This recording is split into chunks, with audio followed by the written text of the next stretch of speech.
Well, welcome again. This is a busy week for us on getting to know your Indiana neighbor, and it's all about timing. And I wanted to get these two for a long time, doctors Brooke and Jordan Hawkins. Welcome.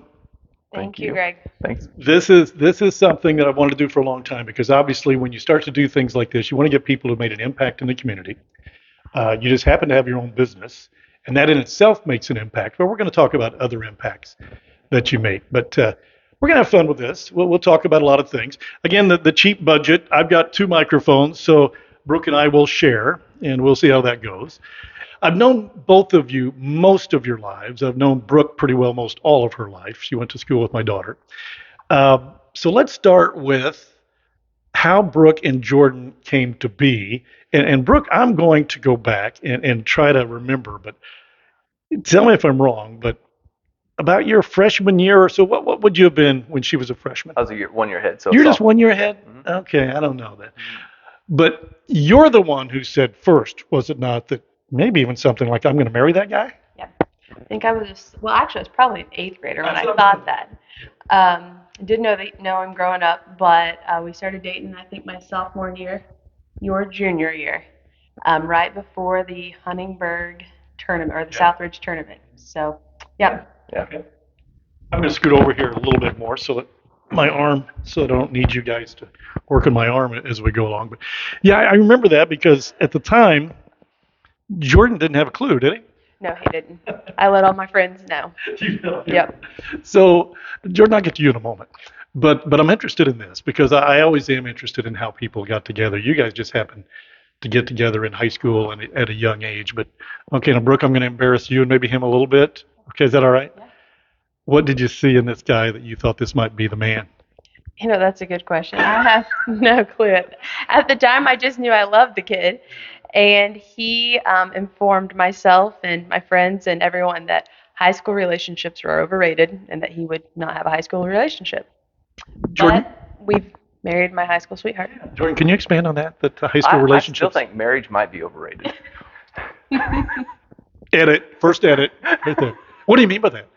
No, I don't know, man. I was just so I was just running around having fun with my buddies, and she just kept wanting to like hey, I'm like, no, man. Me and Erler and Anytime you want a buddy, let me know. like all the guys, I mean, like I don't have time.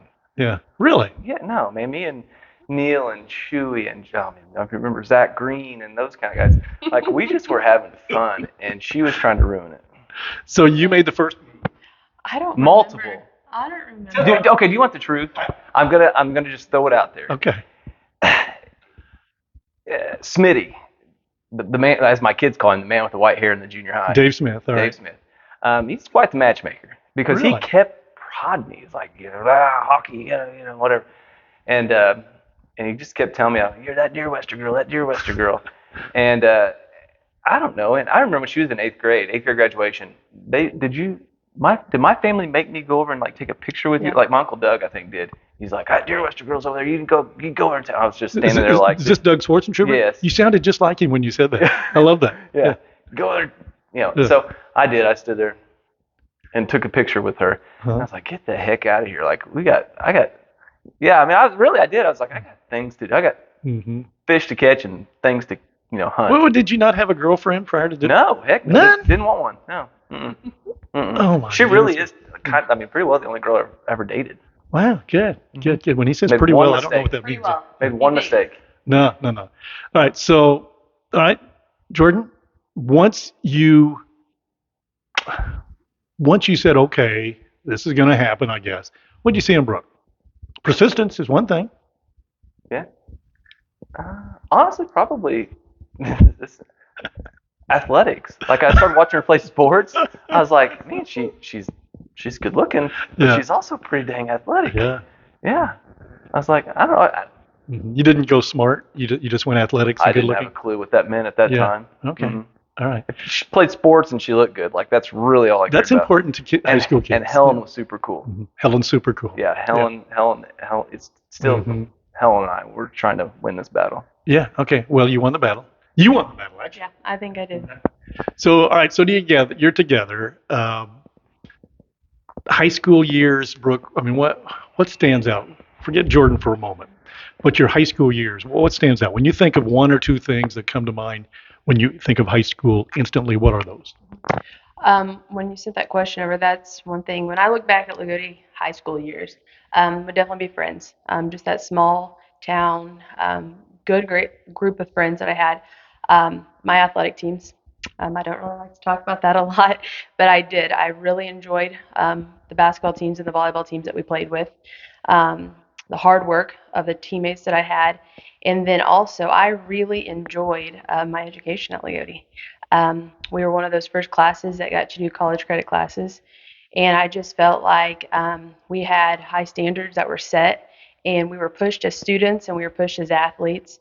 So I just like the challenge of being a high school student at Lagodi. Did you see you talk about dual credits? Were you guys at the game the other night? Yeah. That was So unbelievable. yeah, so I didn't. We couldn't even see what they were doing because they were in front of us. But for those of you who weren't there, Lagodi High School offers dual credits, so somebody can become basically a sophomore, sometimes maybe even a junior in college before they graduate high school. So they gave them a number that they saved in tuition, and they haven't even graduated yet. Yeah. That's unbelievable, is it Yeah, not? it totaled in hundreds of thousands of dollars. Yeah. Yeah. That's great. And it's not rare, but it's something that's pretty unique around here, and Lagodi has that. It's a I great tell thing. a lot of people that I mean, obviously they gravitate towards athletics and schools and things like that, but there's not one kid on that floor that's going to make a living putting a basketball in, through a hoop.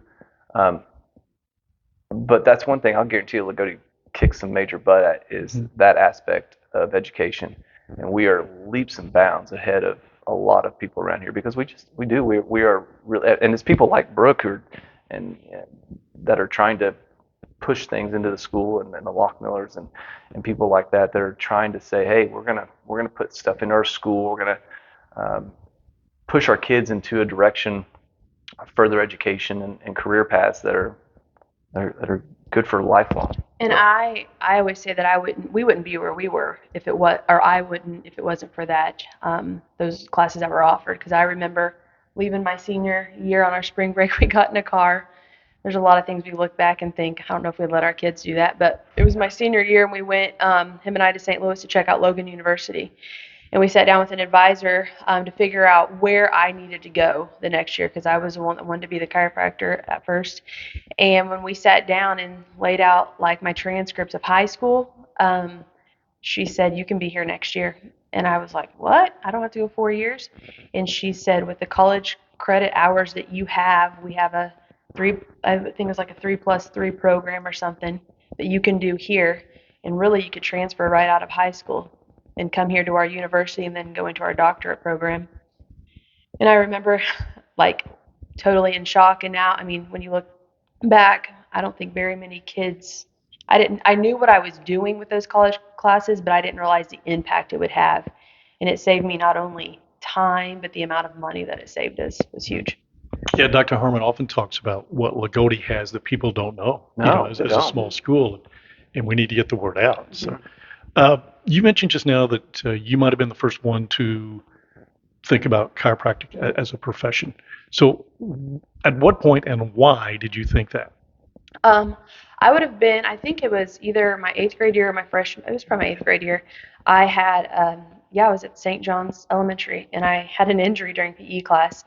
And my aunt picked me up and they couldn't get me into I think it was an ankle injury. They couldn't get me into the doctor. So she said, hey, we've got a chiropractor up in town. Why don't you go up and check that out? So I went up there and it was Dr. Leslie Starr Omer. And she worked on my ankle. And then I just kind of became a regular patient there just for fun, really, I think. And I started reading some books about chiropractic. And about freshman, sophomore year, we had to kind of do a career plan. And I think it was Kevin Biggs' class. And it just became very interesting in me, really the holistic health aspect. And I just kind of put my nose to the ground in those classes. I had to figure out what classes I wanted to take. I would sit down with Terry Hassler. I love Terry Hassler. And he would help me plan things out. It was like, I want to be a chiropractor. How do I get there?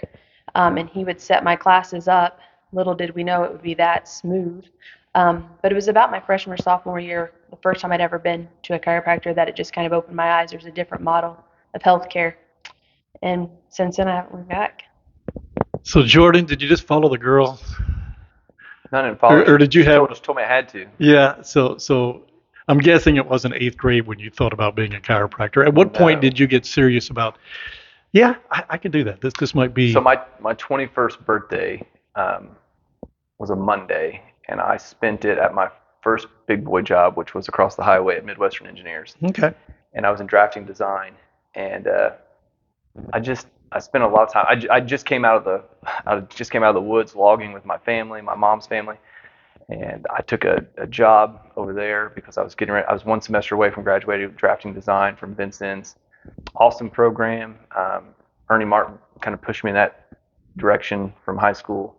It was really great. And you know me well enough, I'm not going to sit behind a computer for 8 or 10 hours a day. I couldn't do it. I did it for several months. I was just like, I can't do this for the rest of my life. And I don't know. She was out there already, and I would come out there on the weekends or hang out and whatever. And I was just fascinated because I don't know, just by nature, I'm a hands-on kind of person, and I would go to her labs with her and do some things and go around campus and look at different things. And I don't know, I fell in love with it, man. I was seeing Leslie up at her clinic, and I was like, gosh, why don't I just do this? And she's like, well, why don't you just go back over Christmas break and transfer out here?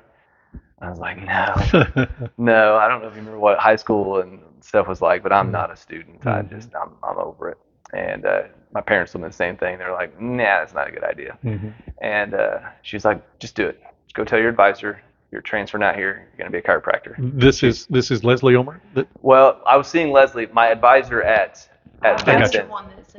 Yeah, Brooke told me to go to my advisor at Vincent's, Shaw. I think his name was Gary Shaw.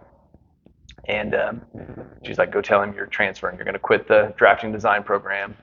You're going to leave Midwest, and you're going to transfer to Logan to be a chiropractor. And I was like, okay. So that's what I did. So this is what you're going to do, Jordan. Do it. Yeah, and Pretty good decision. I learned a long time ago that she makes better choices than I do, and that was for her and for you, apparently. 100%. Yeah. Nobody would argue that knows us both. So, Brooke, you were already in St. Louis. See, I guess I was under the impression, for whatever reason, that you guys went together. No, I was living here, and she moved out. Me and Clay and Helen and Blair, we moved Brooke out there, dropped her off in St. Louis, and we all came back home, and I went to work. Yep. And that was the plan. I was going to work here while she was out there, and then it just kind of got flipped on its back, and I was like, like I said, I'm just not built for an inside like desk job, computer job, and I was just, yeah. And he does say that I pushed him, but I always say, and a lot of people say, if you're on a cliff and you're going to tell me you're on a cliff, I'll push you off. If that's, you're not, I mean, you might as well try it. But I remember I was home my first Christmas break, so I went a year to VU, and I really didn't need to, but because they had said I could come right out, but I mean, I was 18 years old, just turned 18. And out there at Logan, there's no on-campus living. You are in apartment living. You just live in the city. And at 18, I just didn't want, and it's a commitment. I mean, once you're there, you're there. There's no turning back because you go trimesters, you go all year round. And I never lived away from home. I mean, I don't. Yeah. So what did your parents think of this? We always say that again, I don't know if I'd let my kids do that, but I'm so thankful they did it. And when I talk to my mom now about it, she still cries. This many years out, dropping me off that day. So I went to VU and I stayed on campus, so I could get a year under my belt to see what it was like to live on my own. And then that September or whatever, I went out there, and what is that holiday weekend? Labor Day? Yeah. They dropped me off, and they got to stay an extra day. I remember that day they left. It hit me. If this is what I'm going to do. You had no internet, I had nobody. Television. I didn't have internet. I didn't have television. I had no money. I had nothing. And no friend. I mean, I knew no one out there. And I had to go to school that first day. Well, when I go in, I'm 18 years old going into their undergrad program. And everyone out there is mid-20s. I mean, they've either been through a 4-year program or, I felt like a baby. And it was hard. It was really hard. But that's when I feel, and that's why I like to push people and say, if you want to do something, go for it. It may be hard, but it'll be worth it because I've got to see the results. But he came home. I came home for Christmas break, and I remember sitting down with him, and he was not that he wasn't happy with where he's just like, I can't do this. Mhm. And I'm like, well, what do you want to do? And he was like, I think I want to be a chiropractor. And I was like, really? Because we've been together since we were 16 in high school, and I'm sure there's some Lagodi high school teachers that'll be listening. It just what I mean, they were there to have fun and play ball. Those boys were, and school was not their thing.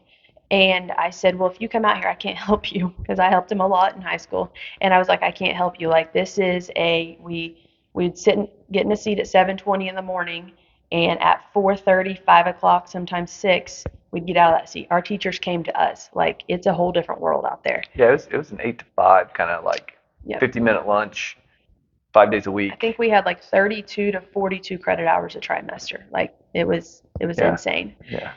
And I said, this is what it is. Like you get to come out on the weekends and get to see the fun labs and all that, but like it's brutal during the week. But if you want to do it and you think you can, let's do it like now. So we called up his advisor at Vincent's on Christmas break and asked him to come into the office. And he's like, campus is closed. And I was like, well, we need to get a schedule change. He's only got a semester left to finish my program. And I was like, okay. And he's like, and no drafting design transfers to chiropractic college. And I was like, that's fine. Just tell us what he needs to take. We're not wasting another semester. So he did that, and then he moved out in May. Wow. So realistically, Brooke, did you think you would make it? I honestly, I did because, I mean, school didn't come easy to him, but I knew when he did things that he enjoyed, like he just excelled with it.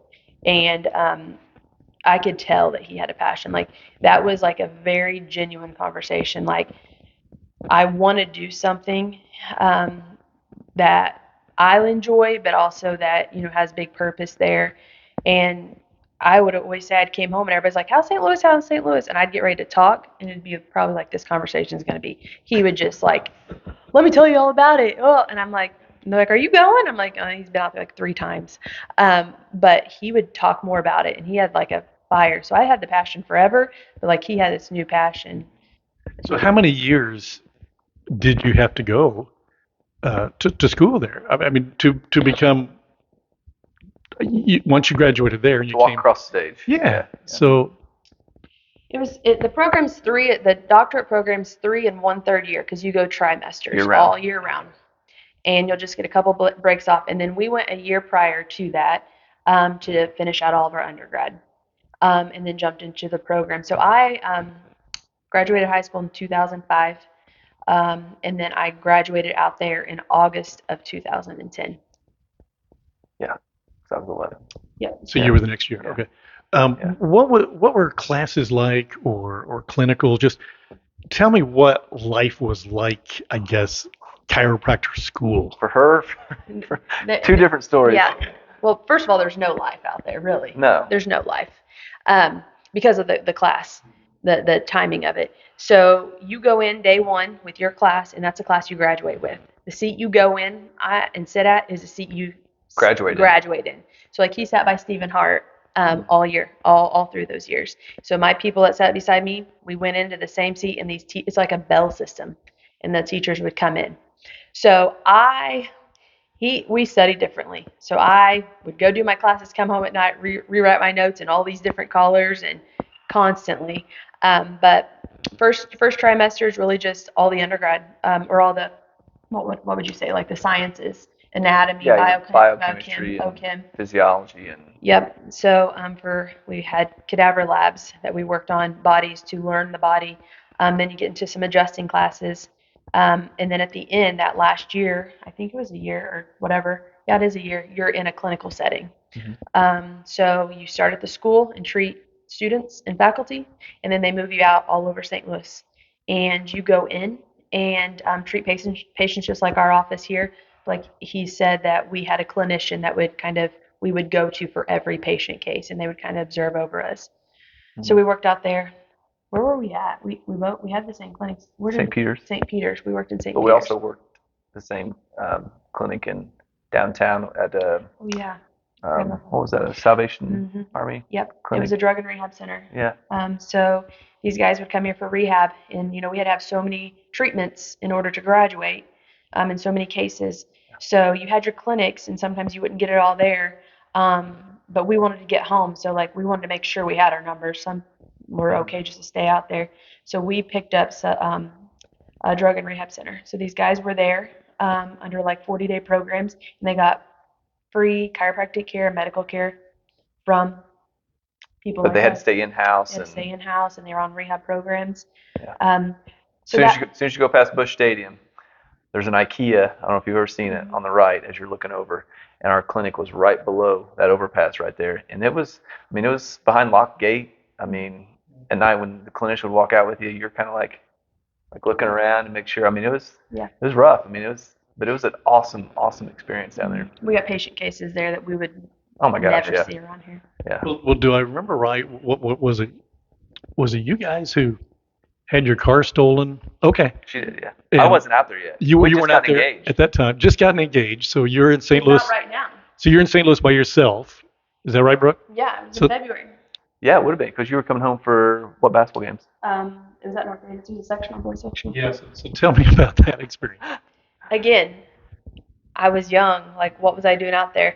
And I mean, we'll get to this. Well, this but, isn't like, Aaron Birch's problem. this This is isn't- Aaron yeah. Burns. Yeah. Aaron Burns was dancing for Indiana State University. Well, when I'm out there, I can't see my friends because I'm that many miles. And she's like, "Hey, we're coming. Indiana State's coming to our conference game, Missouri Valley downtown, Conference. Mhm. and we get a dance there. Why don't you just come and hang out with us?" And I was like, "Sounds great. I'll come out after class." So it was a Thursday night, and I went to the game, and then I parked my car in Brown Plaza parking garage. We got engaged the weekend before. Yeah, he by had the way. proposed to me the weekend before, and I was coming home that weekend. So went to the game, and Aaron said, "Hey, we're all staying at our dance team staying at the hotel. You can just come with us." And I was like, "Okay." So parked, went in, and then I wanted to head home Friday early, so I got up really early, went out to the parking garage to get my car, and it was gone. And they were just like, "Your problem," is what they told me, and that was like when it Who told you? some The parking parking garage tenant at the attendant. garage. Mhm. Yeah. And I was like, that was like, we don't have that here in small town Lagodi. So, I mean, I'm 18 years old. I have no car. And they said, "You're going to have to like catch a ride." I'm like, "I know no one around here." And I didn't want to wake Erin and her team up. So I called Jordan crying. And then Jordan was back here. Yeah. So him and my dad came out and got me. So yeah, my car was stolen within not even a year of being in, but that was good. I mean, I hate to say that, like, I like to see the beauty in things, but that was good. It kind of opened my eyes that like I'm a small town girl in a big city. So it didn't make you think, I don't belong here. No. This isn't for me. No. It was the opposite. No, yeah. And that's what, I mean, we can go through a lot of things, but I mean, you look back and God took us there for a reason, for many reasons, but we had to learn a lot of things. I mean, we had to grow up quick, and that would be one thing. Like, I would never send my 18-year-old daughter, but I don't even know if my mom and dad probably knew that I was not in my apartment that night. You know, like they didn't, because I was going to surprise them and come home early Friday. Okay. So I called early Friday and said, "I'm downtown and my car's been stolen. I need a ride home." Did they find it? Yeah. I thought so. Was it intact? No. I don't think so. No. Okay. Had several bullet holes in it Yeah. and a lot of blood. Wait a minute. I'm not sure I knew. Maybe I did, but several bullet holes and a lot They of said blood. it was used in multiple like transactions from drugs and whatever through gangs and different What kind of things. car was this? White Monte Carlo. 05 Monte Carlo. Oh, yeah. So that would have been in like 06 or Yeah. 07. So it was just like a year or two old car. Yeah. And she had just bought it. And yeah, and Lesson they learned, don't do that when you're Yeah. young. Don't buy cars like yeah, that. don't do that when you're No. 18 years old. And can't afford it. But yeah, they Like, stole it and they used it in a drive-by shooting, and a kid got shot in the back seat. Mhm. And it had bullet holes all down the side of it, and one went through right behind the passenger seat and went through underneath the window and hit the guy that was sitting in the back. And you could see where he had like tried to stop the bleeding, and he had handprints all over the car from trying to get out. Yeah, it was crazy. How much longer The after next day. the next day? Yeah, that night. Quite an It eventful was night. No, I think it was that night because I remember being at home and my phone rang, and And we were at my mom and dad's. yeah, and it said, "We're St. Louis City Police Department. We found your car." Thank God. Yeah. And they Yeah. said, "You can come pick it up at this, like, whatever." So I went down there on Sunday, yeah, it was just. Did they tell you that it was not? No, they tried No. to say that it was. They were like, I it's could- not that bad. Yeah, Yeah. it was bad. Yeah. It was a bad. 18 years old. Yeah, it's crazy. Wow. Nobody believes we have a whole album full of pictures of it though. Like, Yeah. it's pretty cool. You said this was he had proposed maybe a week before. Yeah. If you watch any of these shows, sometimes I like to ask about the proposal. Anything anything unique? Oh yeah. Yeah. Go ahead. Oh, you're telling ahead. us. Okay. Yeah, it was unique. What part of it? Huh? From the ring to. I just, I'm obviously the super romantic type, and No, he's not. Yeah. No, so this long story short, he was in for the weekend. It was Valentine's Day. He came in for Valentine's Day, and I remember he didn't get me a card or anything on Valentine's Day. But we were broke college kids, and I was like, well, maybe his like presence of being here is what I should be thankful for. But I wasn't. And you should have been. And I wasn't. But you were greedy. And I was just like, whatever. We'd been dating for a long time, since 16. And he said we were going downtown that weekend. I was like, okay. So we go down. We're at the Arch, and he proposed at the Arch. Oh. And then I remember calling my grandma. My grandma Lois, loved her dearly. And she would be one when I would call home. I would get at the Arch, and she would talk to me all the way to Indiana. And I called her, and she was just like, oh, nice, Brooke. I think Bari was in some sports sectional shop, and she's like telling me the score, and I'm like, Grandma, I got engaged. Nothing. Called my mom. Nothing. Like, they were just like, okay, whatever, sounds great. And I'm like, what the heck? Well, then we go out to dinner that night, and I show up at the restaurant, and everyone's there. Well, they all had phones, and like they're all trying to be quiet, and I didn't know. So yeah, he proposed to me, and then had his family and my family. We go into a restaurant, and everybody's out there. So What's your version, Jordan? That's pretty good, but I was just gonna throw in there because people need to laugh at this kind of stuff, and they need to know the true Brooke. Brooke almost got in a fight with a lady at like a spin class or something because we had obviously living out there, we'd go to the mall and look at stuff, and she wanted to show me this ring one time that her and her friend had picked out. She thought it was beautiful. Well, she went to the mall one day, and that ring was gone. It was gone. And she went to the gym, and you're talking about a town of 60,000 people. Okay, she went to the gym, and she saw this lady wearing the ring, and she's like, she bought it. Mm-hmm. She's telling me about this. She's like, she almost like tackled the lady because she's I like, did not say that. oh yeah, I said I was not happy the lady threw, had the ring she on. about threw down with this lady because she had the ring on. Little did she know it was I had bought it already, and just wasn't in the case anymore. They pulled it out of the case after I bought. I called there and bought it over the phone. Actually, my mom and dad did. But Minor details. Minor details. I forget how that all went down. I may still owe him some money. I don't know. Yeah, so she's like throwing down with this lady, and she's like, I know it's there. And I'm just going, oh, crap, sweetie. I know. It's just, well, there's others that are like it. I mean, and so I show up, and then she's like, then she felt bad. She probably needed to go apologize to that lady, but she probably I didn't. didn't say anything to her. I could see the ring. She was side-eyed, that lady. Did you comment to her about the ring? No, I did not. But Beautiful ring. Where'd you get that? You should, yeah, she should have just asked. I just assumed, and it didn't work out. But I'd already taken care of it. You said 60,000. What town was this? Chesterfield. Chesterfield. Highly recommend people to go out there. We go out there regularly. Yeah. It's just a great little suburb town of St. Louis. 20 minutes west of downtown. It's beautiful. Did you make lifelong friends, or was school like that at chiropractor school? Yeah. Actually, one of my, I don't talk to him a ton anymore, but a really good friend of mine ended up, I wore an IU hat into the first day of class, and he was like, IU fan? I was like, oh yeah. I was just like 40 minutes south of Bloomington. He's like, oh yeah. He's like, I'm from Jasper. And I was like, I'm from Lagodi. And his name's Scott Cooper. And so Scott and I became really good friends. And then I had other guys who were in sports. And then Logan actually has some sports teams, so ended up doing some of that stuff with those guys. And I mean, I had guys that played Division I football to track to one guy in my class that was a bodybuilder and just a monster of a man. I mean, you got to know these people because, like Brooke said, literally, I mean, Stephen Hart, who's a chiropractor in Candleburg, sat shoulder to shoulder with me for 3.5 years. Mm-hmm. So, I mean, like, I knew what he had for breakfast, lunch, and dinner every day. Yep. And you literally do life with with people. That's what's different about chiropractic school is like, you know, you go to IU, you have a class with somebody. Like Steven was in my class every minute of every day.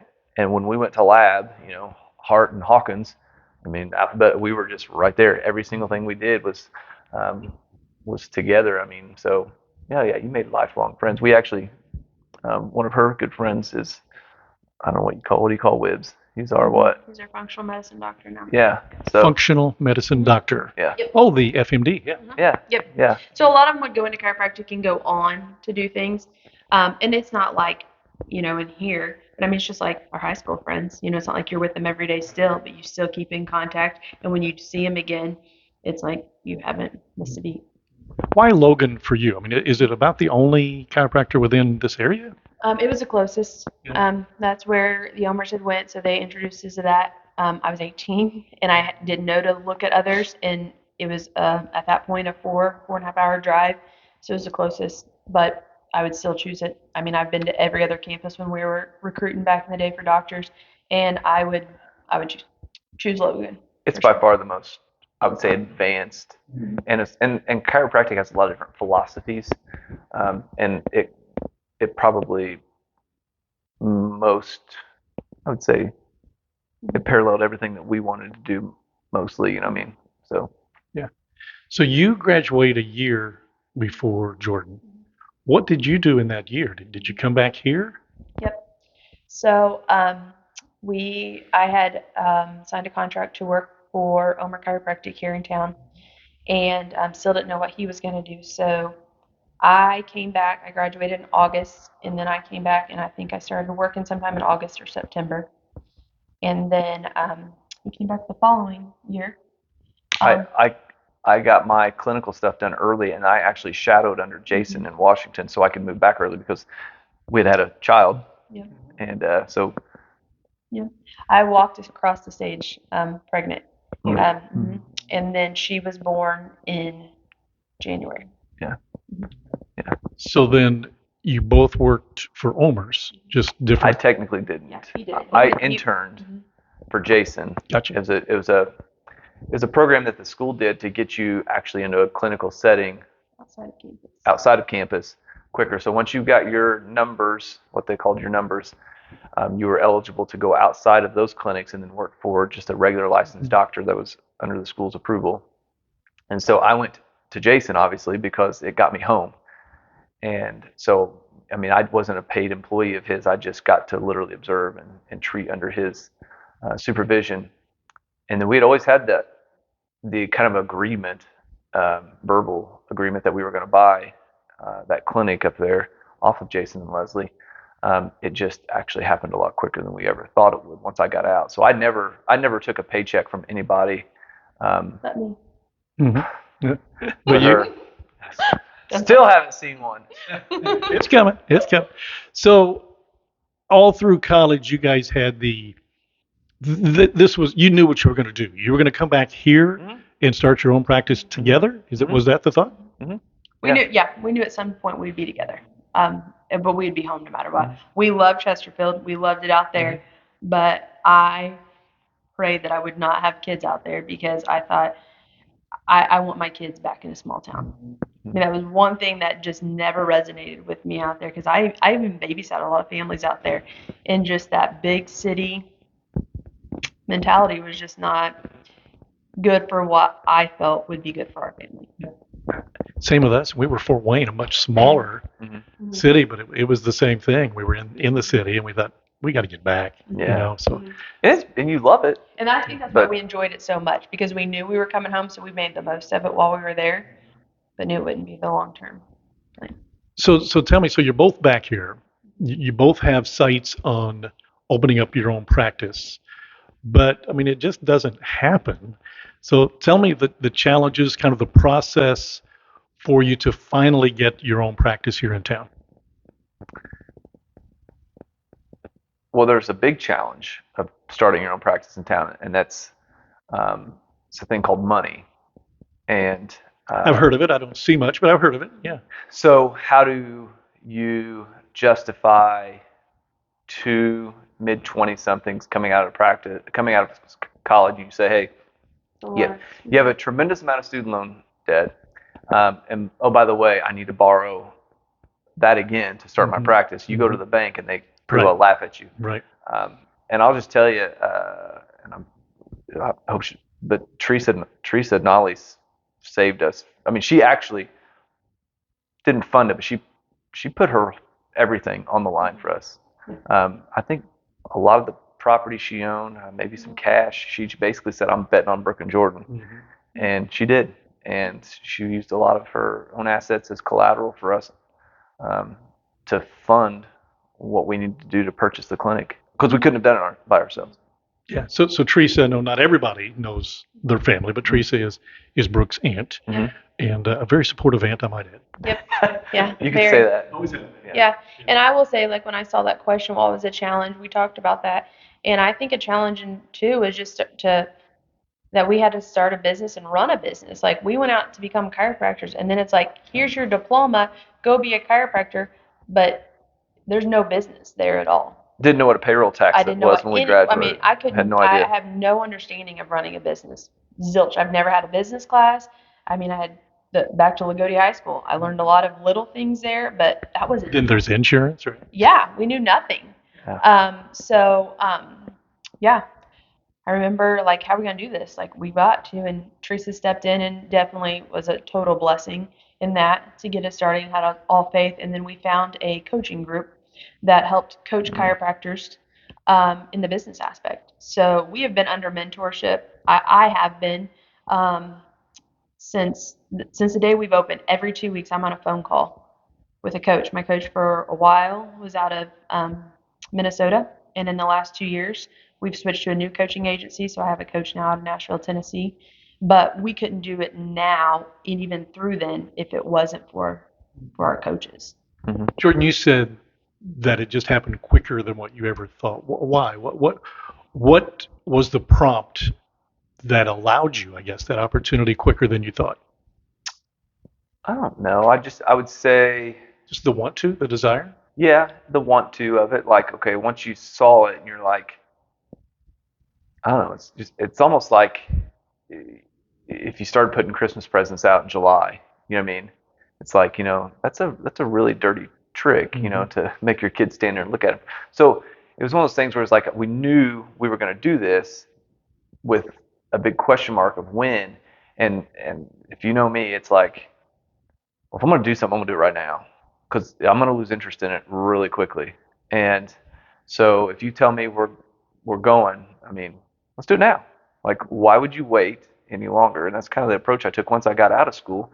It's like, okay, well, we'll do this, we'll do that. It's like, no, let's just do it right now. Let's just do it right now. Let's just get it done. And So when you first opened your practice, was it here in this facility?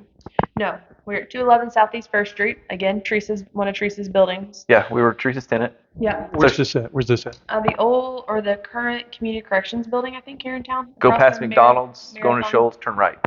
First building on your left right there. Poyet's old office. Yeah. Right, it was neighbors to us whenever we were growing Yeah, up. yeah, That's yeah. right. Okay.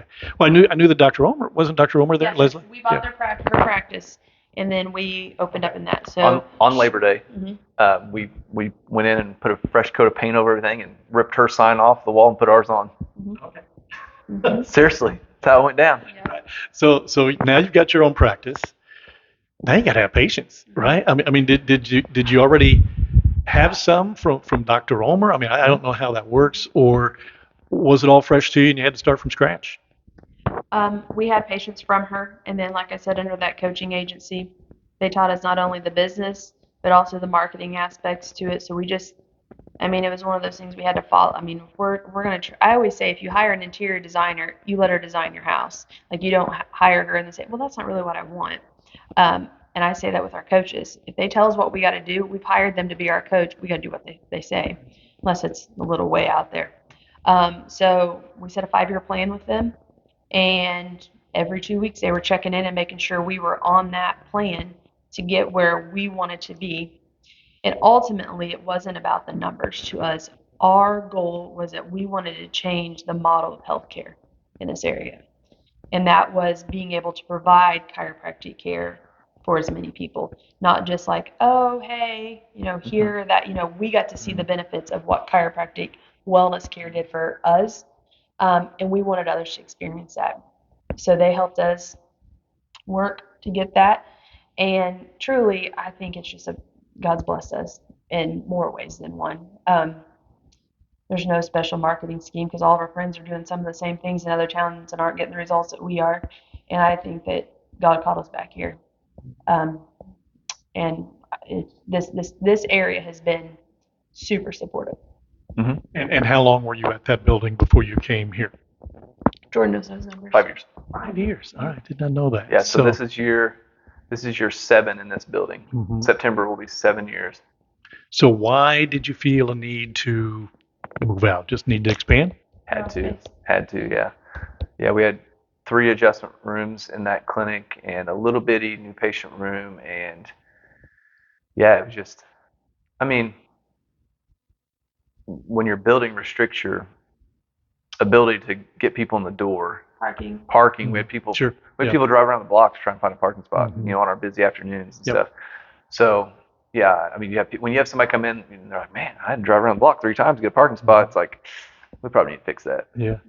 So this building here was your next one, right? Mm-hmm. And again, buildings just don't all of a sudden become available. So had you thought about any particular buildings, or this one did just become available and you said we've got to jump on that? Well, It sounds like this is a story in itself. It is because people will either they either nod their head and like, yeah, I know how that works, or they go, you're full of crap. So hopefully they buy in.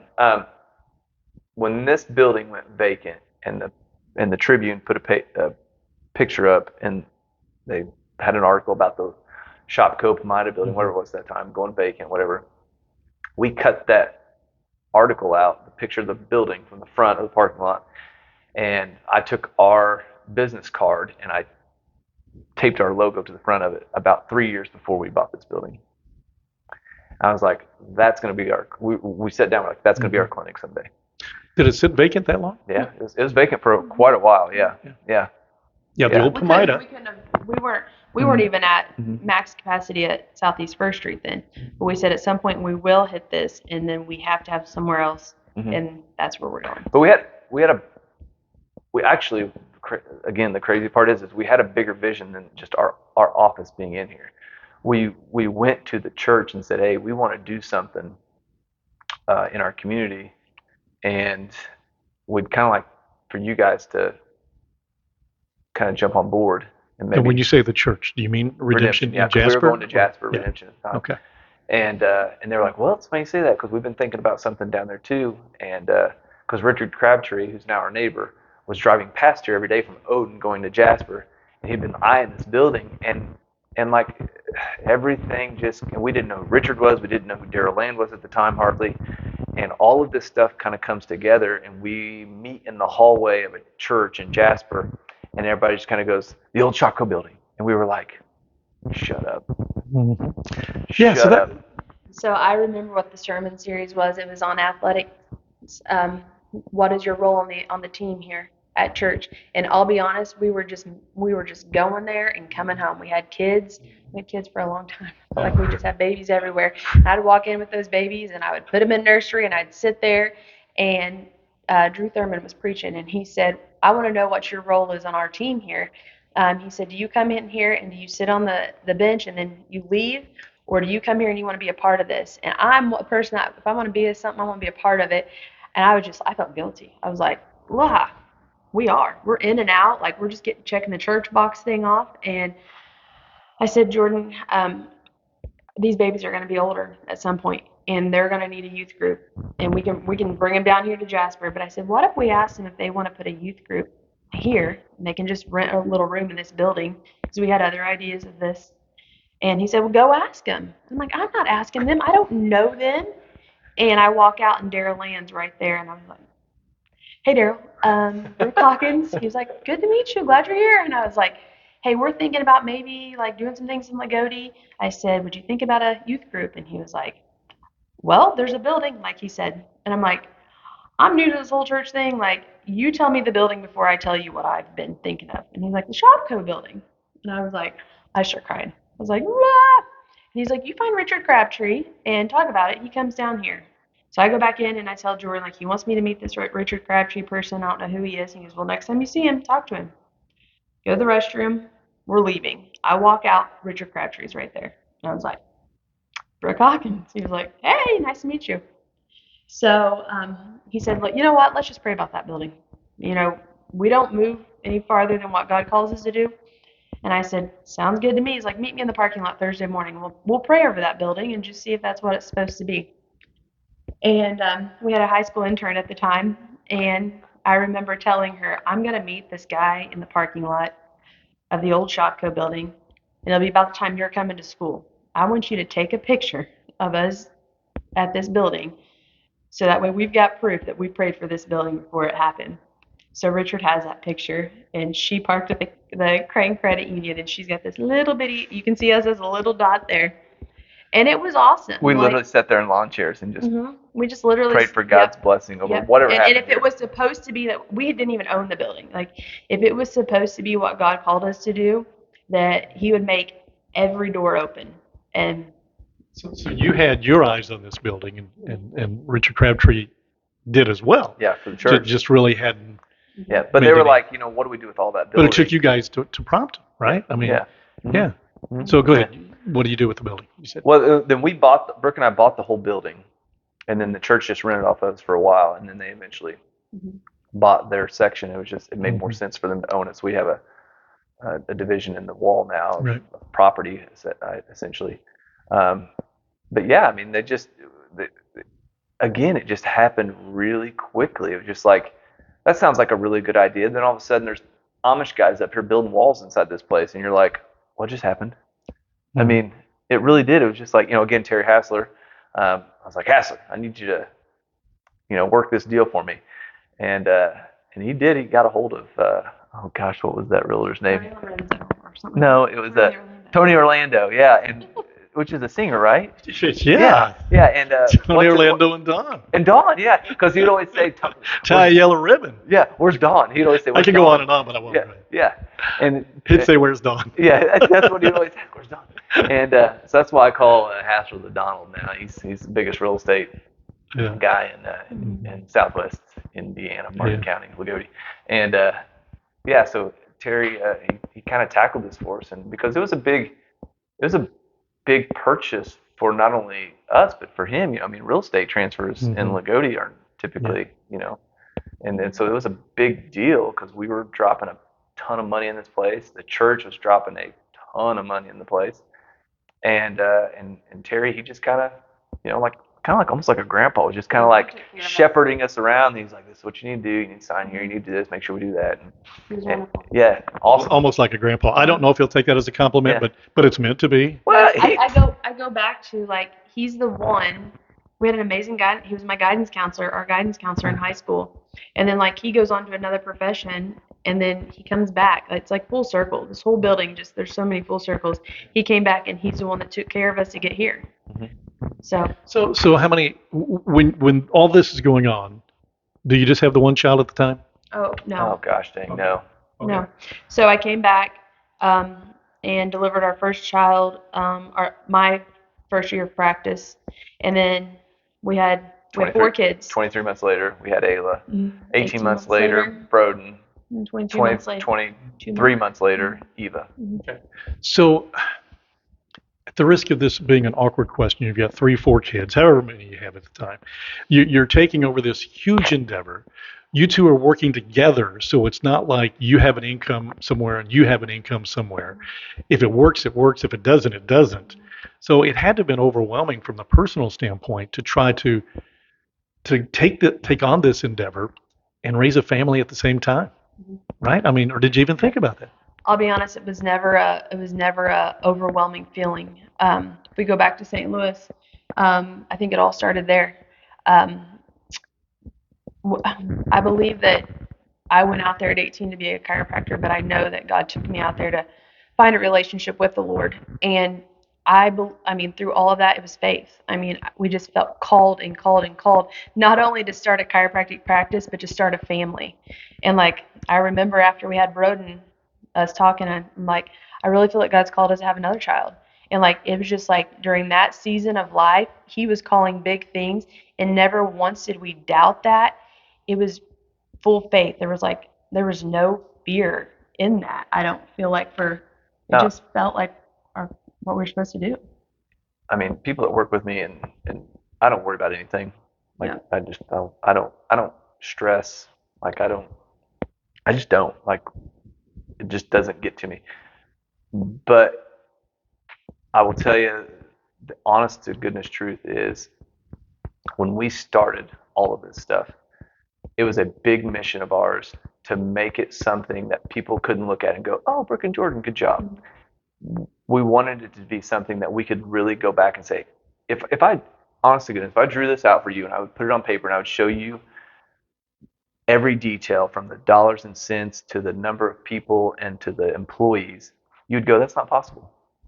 And I would say, "That's exactly what I want. I don't want it to be possible by her and I. I want to do something that's so big that we can only say, well, God did that for us." I mean, that's literally the mission of what we do. Is I don't want people to say, "Well, Jordan, your clinic, yeah, or you're West Baden, or your 4 kids." I don't want that. I want to actually be able to look at it and go, "I had nothing to do with that. I just got in line and went." Mm-hmm. And Okay. and that's I want it to That's be really our I want it to be philosophy. I want it to be big Yeah. enough that it's something that I can't take credit for. Yep. Okay. All right. So now you're in this building. Of course, beautiful building, beautiful office. How long here before you think we need to go elsewhere? We need to expand. This is it. That you can't say. Like we've not. I wouldn't have said that we would have been here 10 years ago. But you went to West Baden. But we went to West Baden. Mm-hmm. So we felt called for a little bit because we were, we were over abundance there, and then we came here and we were getting pulls from all many surrounding counties. So we decided to see if it would work to plant clinics in those areas, because we did have a vision of opening multiple clinics in southern Indiana because of what we were seeing here. And we started on that journey just a little bit with that coaching firm that we were with. And then we go back to like trying to be obedient. We just felt that God wanted us to step away from that coaching agency for a little bit and kind of come back to just the clinics that we had. So what's the future look like? I don't know. Kind of what God tells us to do. If He tells us to go, we'll go. But right now, I really just see Him growing deep roots in this because our kids are little. I think the only way that we would move out of this facility is if Church needed it. Daryl came over here and said, "Hey, man, our church is growing at such a pace. We need your space." Mm-hmm. I'd pack up and leave tomorrow. But you don't have visions, like you said earlier, of we need clinics in these areas to serve these people. That's, No. for the moment at least, that's kind of done It's with. desirable, but it's really not. I'm not gonna say practical because people are doing it. Mm-hmm. It's just not. Right. It's just not for us right Mhm. now. I mean, it's just not what we're. Something else that you guys do, and this is a big reason why I'll have you on as well, is because you give back to the community, right? I mean, talk a little bit about that. The philosophy was that something when you came back to town, you thought, Jordan, Brooke, we've got to do this, or is it something that just kind of grew? One thing led to another, but obviously you're doing things with the schools, you're doing things in the community that is giving back. So I want to know your philosophy on that, Jordan. It's two-part. First is it's common sense. I mean, the people of this community are what makes this thing go. If it wouldn't be for just crazy awesome people that walk through the door every day, it wouldn't happen. The other part is that that's just Brooke's heart. You know what I mean? Like that's just who if you actually knew, if I knew everything that she did, if you knew everything she did to give back that people don't see or touch, I mean, it'd blow your mind. I mean, that's just her identity. That's who she is. Just completely selfless and wants to. I mean, I don't know. It's just our mission as That's what God's called us to do, is to just give back. I mean, this isn't ours anyways. I mean, and that's it's in the fiber of our being. This does not belong to us. So why do we want to keep or give? I mean, just make other people's lives better with it. Yeah. Anything to add to that, Brooke? I think, what was the exact question? Well, it was simply the philosophy of giving back. You know, that is I think the heart of this place, and that's what we tell our staff when they come in here, is that we want to be able to provide chiropractic care, but I think that this area we were called back to for chiropractic care, but I think we were called back to this area to love the way that we were loved in St. Louis. We found a group of people out there that genuinely showed us love, and it was amazing. And I knew I was going home, and I was like, I know I'm going to leave, but I don't have to leave that love. I can bring that with us. And so we just try to follow what the Bible tells us to do, and that is to give back in whatever form. And I'm not saying finances. I'm saying of your time, of your gifts, because we have a crazy awesome team, and they've each got a different gift. They've got more than what I've got. And what God has done is He's created a team here in every different season of this office over the last however many years. And it seems like during that time, He provides the people that need to meet the needs of this area. So what are we going to do? I don't know. What does our philanthropy look like? I don't know. But I'm just thankful that He's grown this team in a way that we currently have an outreach team. So I literally have people on my team that are hired staff that meet monthly to figure out what the need of that community is, whether Lagodi or it's West Baden. And we just met this Thursday, and they come to me with papers and say, this is what we found in this area. We want Hawkins Health Center to go back, and every need is prayed over. We have a team that prays over this office daily, because when you do big things, the enemy doesn't like that. So God's created a culture here that we have a team that not only helps us reach this mission, but also has a lot of great discernment on what we're supposed to do. So I can never give an answer of what we'll do, why we do. It's just whatever is on the plate that day for us. You know, I would ask what you guys like to do in your off time, but there can't be any off time. You got 4 kids. I know what you do. You're in gymnasiums and such, but we've got a hunter over here. I want to know about this farm that's been in the Hawkins family for years and years, and now it's yours. Tell me a little bit about that. Yeah, that's probably, I don't know. I don't know if you're number 1 or number 2. It's a passion, right? Maybe you just leave it at that, Jordan. Yeah, it's a passion. I'm trying to put it in place whether I like the farm or Brooke more. Second. Yeah, it's second. I like Brooke more. No, the farm. We bought the farm. Actually, it's easy for us to remember because it was on Brode's birthday, June 18th. It'll be 2 years. We bought our family farm on the Hawkins side. Yeah, we've had it. Brandon Parker did some research for me, and back to early mid 1800s, my family owned this farm, and my great grandpa was born on the place in an old cabin back in the hills in 1900. He had it. My dad's uncle had it, and then my aunt passed away about 2 years ago, almost to date, and I bought it off of her son. Brooke and I did. Did you know all this lineage, I guess, before you actually had the work? Yeah, it's been the old Hawkins place. Mm-hmm. I mean, it's Hawkins Cemetery is on the thing. Mm-hmm. I mean, and my dad is Phil Hawkins. There's all kinds of Philip Hawkins headstones, and yeah, it's been. So what do you do with the farm? I mean, you live in town. Yeah. But he spends every Monday there. Every Monday there. And a lot of Saturday afternoons and Sunday evenings. What's there that takes your time? Nothing. Oh. That's the beauty of it. Huh? That's the beauty of it. Yeah. Okay.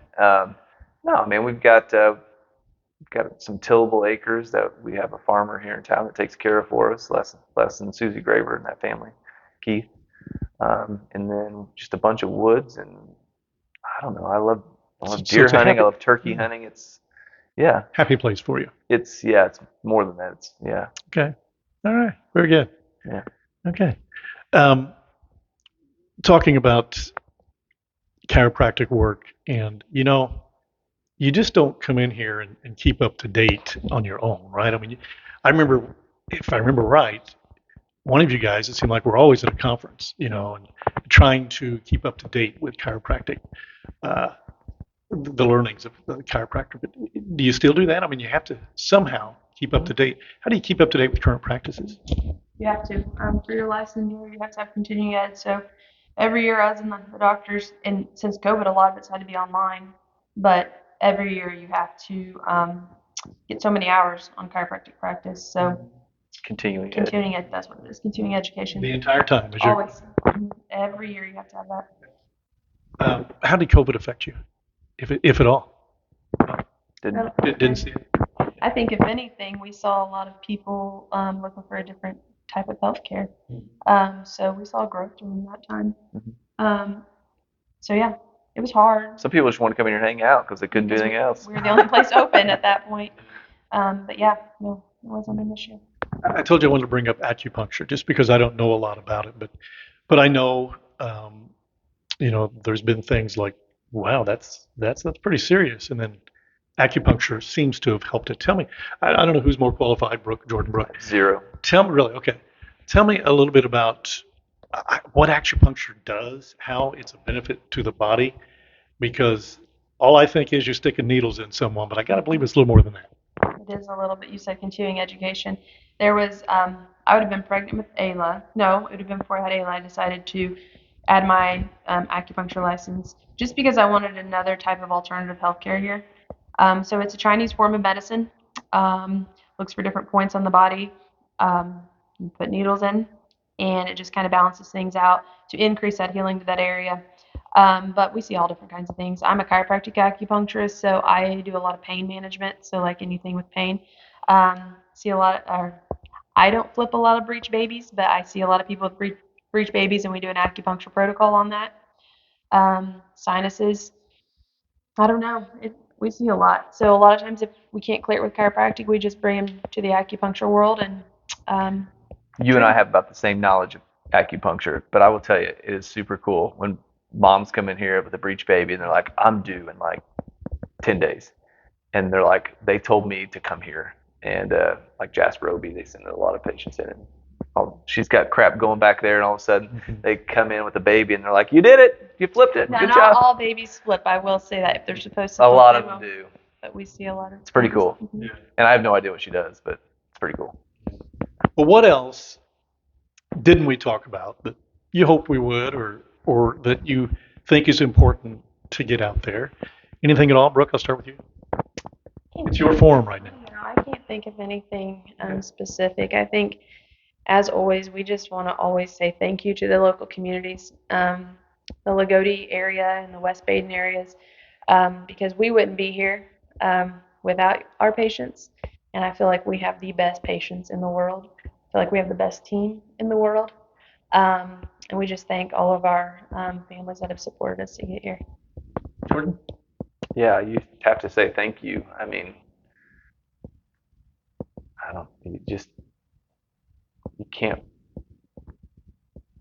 can't put it into words to describe how grateful you are for people to support you and what you're doing.